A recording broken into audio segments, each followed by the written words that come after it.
뭐 판단하기 어려웠고요. 하시는 분들 굉장히 어려웠다 이렇게 말씀드리겠습니다. 코스피 지수가 오늘 9.6% 올랐고 코스닥 같은 경우는 14.10%가 올랐습니다. 상당히 많은 상승세를 나타냈어요. 그리고 이제 지금 보면은 전일과는 좀 다른 그런 형태의 모습들도 일단 보였다 이렇게 말씀드릴 수가 있겠습니다. 외국인들이 전일 선물 매수를 많이 이뤘었죠. 선물 매수를 많이 이루어졌습니다만 오늘 같은 경우에는 끝날 때는 선물 매도가 반대로 이루어졌기 때문에 내일 같은 경우는 좀 고전한 그런 모습이 나오지 않겠는가 하는 그런 판단도 일단 해보게 됩니다. 지금 코스피 같은 경우에 외국인들이 1,400억 정도를 코스피에서 매수를 했지만 매도를 했죠. 그럼 코스닥에서는 한 8천억 정도를 순매수를 했습니다. 근데 이제 선물 쪽에서는 이제 어제 같은 경우에는 외국인들이 이제 어제 같은 경우에는 한 2조 2천억 정도를 매수를 했지만 오늘은 한 2조 5천억 정도를 거꾸로 매도를 했어요. 아주 능수능란한 그런 모습들을 보이고 있습니다. 사이드카가 연장 나오는 그런 형태가 막 나오고 있는데 예전에 충격은 그렇게 크진 않았어요. 뭐 15%, 12%막 이렇게 했지만 예전에 이제 지금 보면은 금융실명제 김영삼 정부였을 때요. 그때 전종목 하한가. 그렇죠. 그 다음에 이제 9.11 테러 났을 때 막 전종목 하한가. 뭐 이랬었거든요. 근데 이제 회복할 때는 그보다 더한 그런 상승이 나왔습니다. 제가 어저께 여러분들에게 말씀을 드릴 때 하락의 골이 깊지만 반등이 더 무섭다. 이렇게 말씀을 드렸습니다. 그렇기 때문에 매도를 너무 깊이 내려가서 추격 매도하는 것은 어렵고요. 일단은 금일 같은 경우 반등을 충분히 노려볼 만하다 하는 것을 말씀드렸습니다. 어떻게 지금 현재는 그 한 7, 8%씩 넥스 시장에서 어저께 올라왔거든요. 대형주들이. 말도 안 되는 그런 지금 현재는 시장 움직임이 나타난 거예요. 그래서 금일 상승세는 예견됐고, 하지만 코스닥은 14% 올라간 거는 저도 예견을 못했습니다. 이 정도까지 올라왔을까 하는 생각을 했는데, 상당히 조금 의외로 상승세가 예상보다 훨씬 깊었다. 이렇게 봐야 되겠죠. 일단 대응 전략을 한번 말씀드리겠습니다. 오늘의 대응 전략에 대해서 여러분들에게 어제 N자형 패턴의 모습이 나올 수 있을 것이고, 후반부 들어서까지 계속 올라가는 모습을 취할 것이다 말씀을 드렸습니다. 그대로 실행이 됐죠. 그래서 대형주, 특히 이제 제가 종목에 대해서는 추천을 하지 않았습니다. 할 필요가 없었었죠. 그렇죠. 뭐 반도체 관련 종목이라는 건 낙폭과대 우량주 쪽에서 물량을 아무거나 잡아두면 됐었기 때문에 사실상 큰 부담이 없었습니다. 내일은 그러나 입장을 조금 달리할 수 있다 이렇게 보여집니다. 그래서 선택을 어떻게 해야 될 것인가, 전략을 어떻게 세워야 될 것인가가 좀 중요할 수 있는 그런 마당입니다. 일단은 오늘 많이 올랐죠. 그래서 내일 주도할 수 있는 그런 종목은 사실 좀 의외였던 게 하나가 있었어요. 기술주, 그 다음에 대형 기술주들이 올라갈 때, 흡사 오늘 같은 경우에는 방산 관련 종목군들이 대부분의 조정을 전일과 더불어서 오늘도 할 것으로 봤습니다만, 대부분의 종목군들이 조정을 하지 않았어요. 그렇죠. 지금 화면에 보시면 아시겠지만, LIG 넥스원이 넥스 시장에서 상한가를 기록을 했고요. 그렇죠. 그 다음에 하나시스템도 역시 상한가를 기록했습니다. 하나시스템은 넥스트에서 상한가가 아니었어요. 본장에서 상한가를 들어가는 그런 모습이었었고요. 풍산 같은 경우에도 일단은 7% 정도가 올랐습니다. 넥스트에서도 좀 올랐거든요. 이런 걸 놓고 본다고 한다 그러면 일단은 이게 양쪽이 양립하는 그런 지금 현재는 모습을 보이기가 어렵습니다. 시장은 한쪽이 올라가면 한쪽이 빠지게 돼 있는데 오늘은 양쪽이 다 올랐어요. 일반 기술주와 그 다음에 방산이. 내일은 조금 틀려질 가능성이 높습니다. 내일 같은 경우에는 일반 기술주보다는 방산 쪽에 무게가 좀 실린다 이렇게 말씀드릴 수가 있겠고요. 일반 기술주는 일단 오늘 많이 올랐던 코스닥 시장의 소부장이라든가 그다음 로봇이라든가 그다음 바이오 관련 종목군들이 전반적으로 탈락하는 모습이 나올 수가 있겠고 지금 대형 기술주 쪽의 반도체 생산 지금 우리 하이닉스 반도체 그 다음에 삼성전자 그 다음에 LS 일렉트로닉스, HD 현대 일렉트릭, 뭐 이러한 뭐 삼성 전기를 포함해서요. 한미 반도체는 탄력이 좀 떨어질 겁니다. 시간이 갈수록. 근데 이러한 종목군들의 움직임이 전체적으로 놓고 볼 때 내일은 좀 주도를 할 가능성이 높아요. 그러니까 주도는 방산주가 먼저 주도하고 그다음에 대형 기술주도 같이 주도하겠지만 대형 기술주는 한 10시 반 정도쯤에 고점을 찍고 그리고 나서 조금씩 힘이 빠지다가 12시 반 이후서부터 하락폭이 조금씩 좀 세질 수 있는 여지가 될 것이고 코스닥 같은 경우에는 초반의 하락세를 견디지 못하지 않겠는가 이렇게 보여집니다. 그렇기 때문에 특성상 또 내일이 금요일이에요. 특성상 금요일이고 전쟁이 벌어지는 시점이 되기 때문에 보통의 경우에 현금화하려고 하는 그런 지금 욕구가 굉장히 강합니다. 그러니 이제 후반부에는 물량을 축소를 해야 되는 그런 상황이 될 수 있지 않겠는가 보여집니다. 그건 기술주의 한도 내에서요. 그러니까 소형 기술주들. 예를 들어서 뭐 오늘 같은 경우에도 기술주 중에서 많은 종목군들이 20% 이상 상승세, 상한가를 기록을 하고 막 그랬습니다. 그렇기 때문에 그러한 종목군들이 내일은 조금 반락하지 않겠는가 하는 판단이죠. 전략은 어떻게 가져갈 것인 것이 중요한가 하는 것인데 미국 시장이 좀 달렸어요. 미국의 지금 현재 제가 방송하는 가운데에서도 지금 보시면 아시겠습니다만은 미국 시장은 조금 약세입니다. 여기 보시면은 지금 엔비디아라든가 그 다음에 테슬라라든가 그 다음에 인텔 그 다음에 TSMC 이런 종목군들의 움직임이 조금 약세입니다. 알파벳을 제외하고서는요. 그리고 이제 지금 로켓neb이라든가 이런 종목들도 약세를 보이고 있거든요. 물론 큰 약세는 아닙니다. 하지만은 전체적으로 놓고 볼 때 부담을 좀 느끼는 모습이라고 봐야 되겠죠. 이러한 형태가 내일 끝날 때도 이루어질 경우에는 국내 증시에도 그래서 좋은 영향을 미치지 않을 것이다 이렇게 보여집니다. 그렇다고 한다면 내일 같은 경우는 시가 무렵에 어떻게 대응할 것인가 하는 건데 기술적 대응이 중요하죠. 제가 시니어 주식을 만든 거는 단기로 주식을 운영하라고 만든 게 맞습니다. 단기로 주식을 운영하라고 한 게 맞긴 맞는데 문제는요.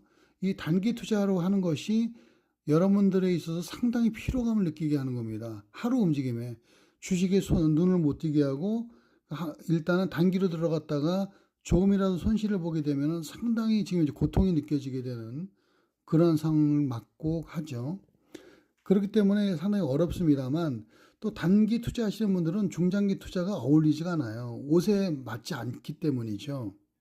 그렇기 때문에 단기를 말씀드릴 수밖에 없는데 일단 이렇게 하시는 게 좋지 않겠는가 보여집니다.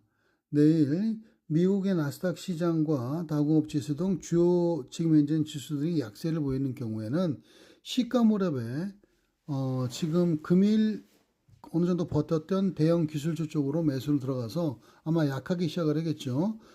그리고 나서 지금 현재는 올라갈 때 반등시 매도하는 전략을 써야 될 것으로 보입니다. 아마 초반에 넥스트장에서 8시부터 시작하는 사전 시장에서 일단은 약세를 기록한다 하더라도 본장에는 기술적 반등이 나올 거예요. 본장에는 기술적 반등이 나오겠고 올라가는 모습을 좀 취할 수 있기 때문에 넥스트 시장의 약세를 그렇게 겁낼 필요는 없다 이렇게 말씀드리겠습니다. 그래서 대형 기술주들은 일단은 시장 무렵에 나스닥 시장이 고맙게도 하락을 해주는 경우에는 매수에 임하신 전략을 취하면 좋겠고요. 방산도 마찬가지입니다. 방산 같은 경우에도 미국 시장이 약세를 보여서 지금 현재는 끝날 경우에는 방산 관련 종목군들 같은 경우에도 시작 지점이 조금 약해서 나올 수 있습니다. 그럴 땐 잡아도 된다 이렇게 말씀을 드리겠고 다만 이제 그게 이제 오전장에 그 사전 시장에서 8시 반 정도 지나게 되면은 본장에 대한 두려움 때문에 흐름들이 약화될 겁니다. 그렇죠. 그렇기 때문에 초반에 단타를 한번 칠 수 있는 기회가 있을 것이고요. 그리고 본장 들어가게 되면 초반에는 기술주들이 매도 물량을 맞고 밑으로 떨어졌다가 다시 올라갈 겁니다. 흔들림이 좀 강하게 나올 거예요. 내일 같은 경우에는. 즉, 시가 약세. 그러니까 사전장에서, 넥스트 사전장에서 약세 시작, 그 다음에 강세 전환, 다시 약세 이렇게 모습이 나올 것이고, 근데 본장이 들어가게 되면은 출발 때 약세로 다시 들어갔다가 강세로 올라가는 그런 형태가 나오지 않겠는가 보여집니다. 하지만 그 강세가 계속 이어지지 못하고 반도체 대장주들 같은 경우, 그 다음에 LS 일렉트릭을 필두로 한 전력주들 이런 것들 같은 경우에도 한 10시 반 정도서부터 시작해서 12시 반 사이에 고점이 나오지 않겠는가 보여집니다. 그때 전량 매도하고 현금화하고 다음 주를 기약하는 전략을 쓰시는 것이 좋겠고, 방산도 투자하시는 분들은 조금 틀립니다. 방산주 투자하시는 분들은 초반에 강하고 그 다음에 중반부 이후에 더 강한 그런 모습이 나올 수 있습니다.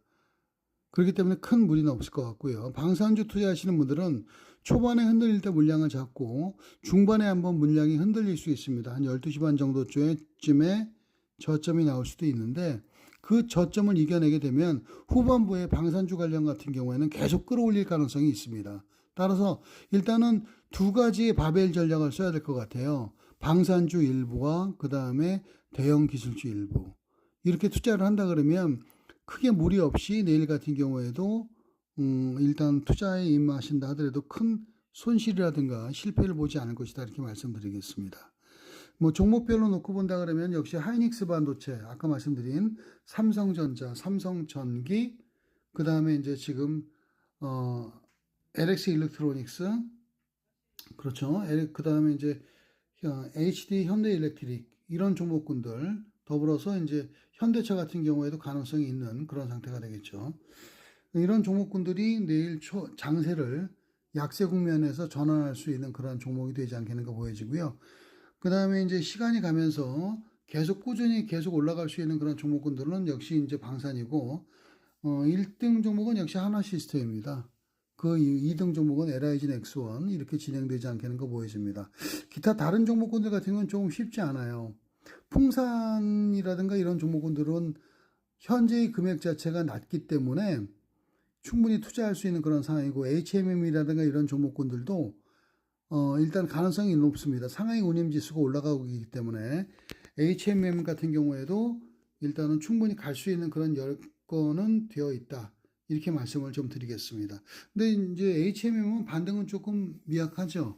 그렇기 때문에 좀 무겁다 이렇게 느껴지시겠지만 반등 양상은 꾸준히 이어질 수 있다 이렇게 말씀드리겠어요. 따라서 내일 같은 경우에도 종목이 중요한 게 아니라 시장의 대응이 중요하다 이렇게 말씀드리겠습니다. 종목보다는. 종목은 어느 정도는 거의 다 비슷비슷할 가능성이 높아요. 오늘도 웬만한 지금 현재는 코스닥 종목군들이 20%를 많이 올라갔잖아요. 특히 낙폭과되어 있던 종목군들, 그런 종목군들이 꽤 올라갔습니다. 예를 들어서 뭐 코세스라든가, 그렇죠, 갑자기 빠졌던 종목 우량주죠. 코세스라든가 뭐 STI라든가 많은 SNS행 뭐 많은 종목군들이 뭐 한미 반도체를 필두로 해서요, 많은 종목군들이 오늘 같은 경우에는 바이오를 포함해서 올랐습니다. 알지노믹스라든가 그 다음에 에임드 바이오라든가 이런 종목군들도 올라갔죠. 이런 종목군들이 이제 지금 올라갔지만 내일 같은 경우에는 이러한 일반적인 모습을 보이기는 어려울 것이다 이렇게 말씀드리겠습니다. 종목을 축소하고, 그리고 살 수 있는 그런 종목의 그 압축과 더불어서 초반 전략을 잘 짜셔야 된다 보여집니다. 미국 시장이 약할 경우 오히려 더 기회가 주어질 것이다. 여러분들에게 말씀드리겠습니다. 감사합니다. 오늘 요즘에는 너무 많이 흔들려서 어지러울 거예요. 그리고 어떤 분들 같은 경우에는 투자 자체를 포기하는 경우도 있습니다. 그 지금 상황에서 너무 어렵다 하시면은요, 현금화를 시킨 상태에서 투자를 밀어놓는 것도 좋은 방법 중에 하나입니다. 너무 어렵다 그러면 그게 나쁜 그런 전략이 아닙니다. 지금 그 상태가 갭하락한 상태에서 음선의 모습이 크게 떨어졌거든요. 종합주가 지수가 갭 상태에서 음선을 맞았기 때문에 실상 이 정도 상황이라고 한다 그러면 코스피도 보시면 아시겠지만 갭이 하나가 오늘까지 더 나왔으면요, 오늘까지 음선이었으면 장은 무너졌다고 보는 거예요. 왜냐하면 이틀 연속 개파락이 뜨면서 내렸기 때문에 거의 대부분이 반대 매매가 나올 수 있는 모습이었거든요. 근데 반대 매매가 나오는데 굉장히 높게 오늘 시작을 했기 때문에 반대 매매 나오시는 분들조차도 상당히 마음을 놓으셨다 이렇게 말씀드릴 수 있을 정도예요. 하지만은 대기 매물이 많잖아요. 지금 30조가 넘는 그러한 지금 현재는 B2 물량, 신용융자 물량 이런 것들이 지금 현재 나와 있는 상태이기 때문에 일단 지금으로서는 우리 투자자분들께서는 만약에 너무 어려우면은 현금화를 한 상태에서 요번에 지금 이제 흔들림은 배제하기 위해서 일단 넘어가셔도 큰 무리가 없다 이렇게 말씀드리겠습니다. 다만 변동성으로 돈을 버는 것이 사실은 제일 많이, 제일 크게 법니다. 그렇기 때문에 변동성을 이용한 매매, 이것이 굉장히 중요하고요. 변동성을 이용한 매매를 할 때는요, 소형주보다는 대형주 쪽이 더 빠릅니다. 소형주들은 대형주에 편성하기 때문에 올라가는 폭이 커도 내려가는 폭이 커도 실질적으로 놓고 볼 때는 주도하기 어렵기 때문에 소형주들이나 중형주들 같은 경우에는 일단은 참여가 좀 어려움이 나타날 수 있습니다. 그렇기 때문에 대형주 위주로 일단 당분간은 임해 주시는 것이 옳지 않겠는가 보여집니다. 여러분들 오늘 고생하셨고요. 내일 뵙도록 하겠습니다. 독박의 시니어 주식이었습니다. 감사합니다.